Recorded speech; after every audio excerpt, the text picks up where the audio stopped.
habe gemeint, ich kenne alles in der Schweiz. Ich habe aber nicht gewusst, dass wir einen Wettkampf haben, wer den grösseren, schwereren Schiss auf die Valette bekommt. Und der dann auch noch eine Belohnung dafür bekommt. Es geht um sogenannte Preisgegeln. Es klingt verrückt, ich verstehe es, aber genauso wie ich es erklärt habe, genau so ist es. Statt dass ein Abflussrohr das mitnimmt, steht einer hinter dem WC mit einer Waage und misst das. Es gibt sogar offizielle Regeln, du darfst kein Beschwerungsmittel und so mitnehmen. Und sollte das gefunden werden bei der Inspektion von deinem wirst disqualifiziert. What the fuck?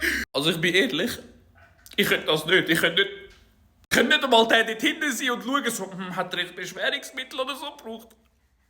Weil ich schwöre, meine Augen fangen an zu tränen. Ich weiß nicht mal, ob ich auf die Toilette sitzen und einen fallen lassen könnte. Schreibt mal in die Kommentare, ob ihr da auch mitmachen oder nicht. Aber jetzt kommt's, meine Damen und Herren. Der Rekord beim Schiss liegt bei 420 irgendetwas Gramm. Brüder, das ist ein halbes Kilo.